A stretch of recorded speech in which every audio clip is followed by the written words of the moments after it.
Welcome, guys, to the very first episode of the Joe Storm Game Show. I'm here talking about online wars and when it's too much, too much. My first segment is called Online Wars, which we should all be acquainted to because we have people we play in multiplayer mode and we have some people who act like tough guys. So right now I'm about to explain my take on this online wars. All right. I play Call of Duty and Killzone 3, and I hear it a lot.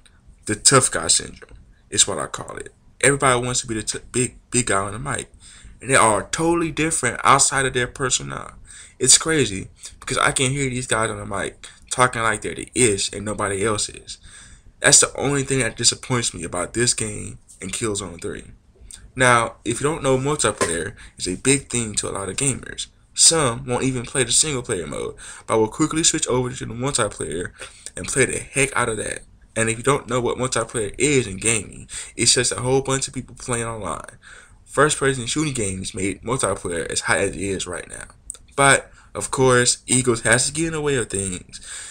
And for strategy, we have mics, but we sometimes don't use it as intended, like most products. Me, myself, I really don't use mics. And if I do, I will have a friend on my team so we can strategize together. I know some people may hate that, but that's just me. I don't have time arguing with someone I don't know from a different country or a different state or whatnot. I came online just to have fun, and that's it. Nothing else. Mics is the reason I made this game made this topic in the first place. People have big mouths, which brings me to my next point, the tough guy syndrome. Everybody knows what tough guy syndrome is. This person acts all big and bad, and most of the time they are covering up something, but it's worse online. With the addition of mics, it seems that these group of people is tough behind the mic. They most likely wouldn't say half the stuff I hear online in real life. Yes, I understand it's a mic, and it's just like the computer on how you could hide behind a screen. But still, to all your tough guy characters, stop it. They always try to taunt people. In fact, I can recall one time in Call of Duty during a Star Stream, I heard two guys arguing at a kid, which I will get into in a moment. But they were acting all big and bad. But this kid, I know he was a kid by the sound of his voice, was like, "Yo mama, yo mama." This kid went old school. As a matter of fact, when was the last time you ever heard that? That's right, when you was a kid. I was like, come on now. Don't get me wrong. I was laughing, but seriously, if the only thing you can produce was a your mama joke, then you should stop. Especially in that towards these dudes that's way over 18. Simply hilarious. But I can't say I don't laugh about it. It is something entertaining to wait till the action starts. But what I really want is mature people. Not those just reach puberty kids, but mature people. People who can work together as a team. This is why I love single player. Just me and myself.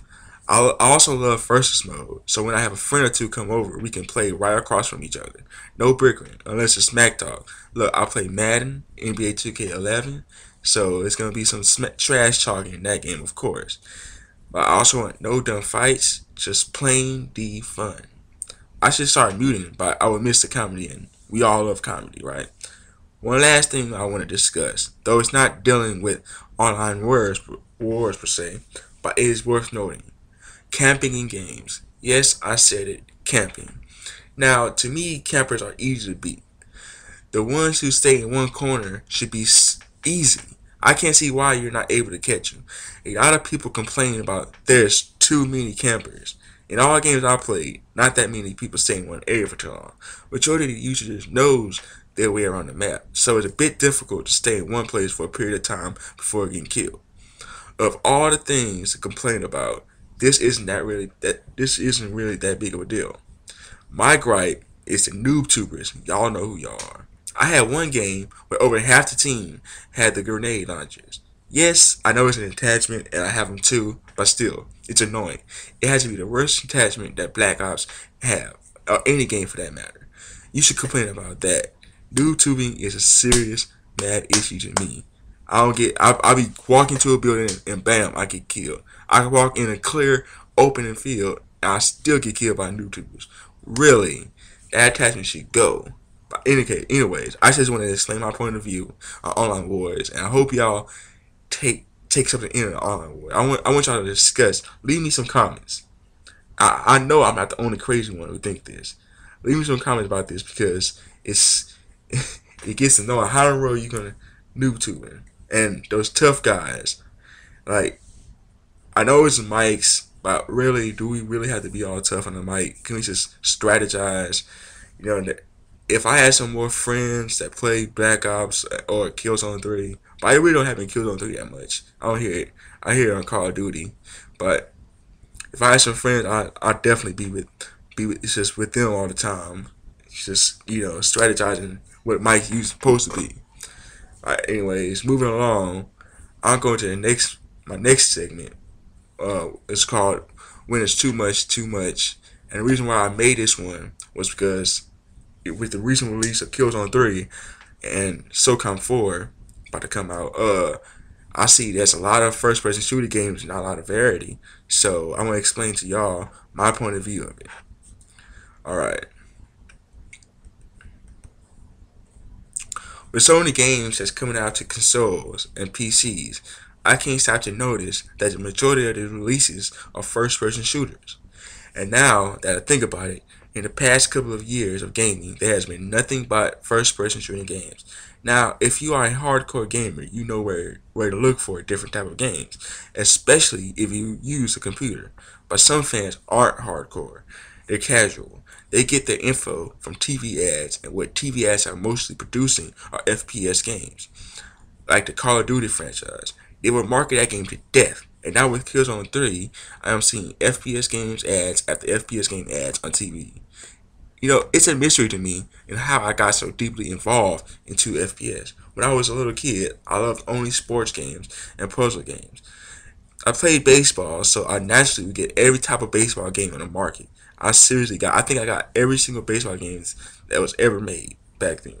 I also love Banjo-Kazooie, which sadly I have to admit, I still haven't beaten the game. Pathetic, I know, but hey, I think I'm close to it. Anyways, I played hockey games, but rarely basketball games. I played some fighting games like Mortal Kombat.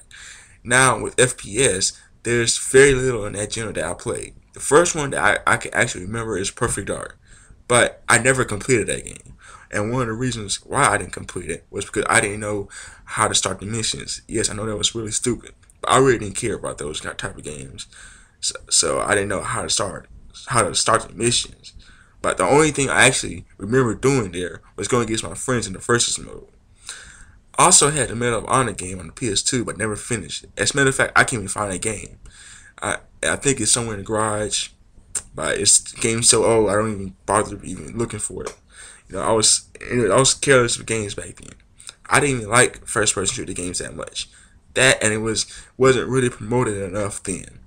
Right up until 2002 and 2003 is when I got my first real taste of FPS. It's a game that we all love. Well, some of us, I guess. Halo 1.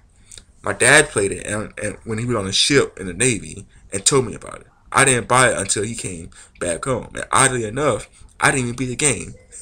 Go figure, right? I got up to the first couple of missions and gave up.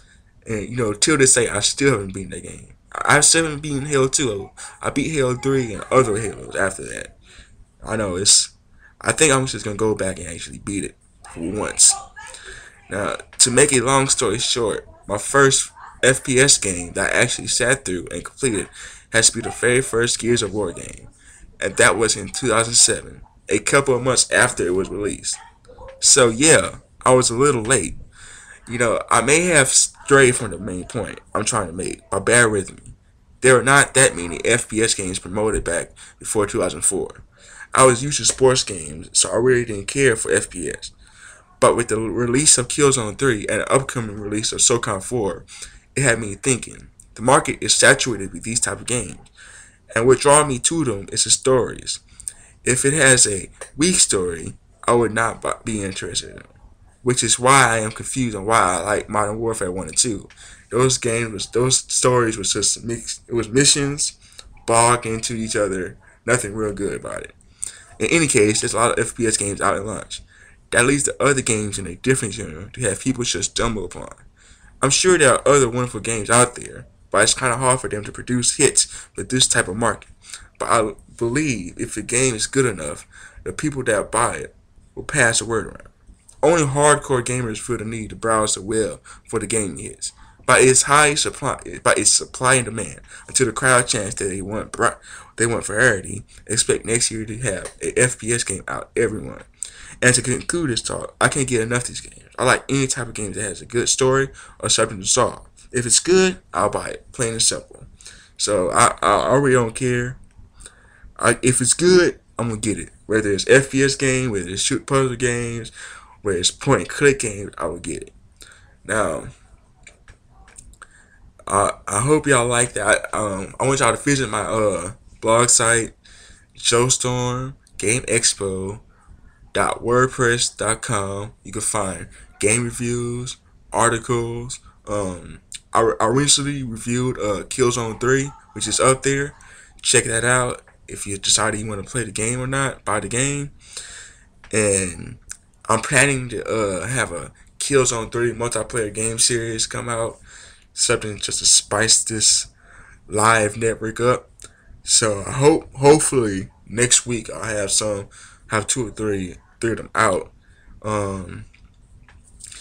What can I say? It's gonna be real good.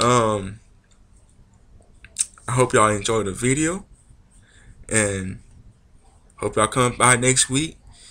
Until then, peace.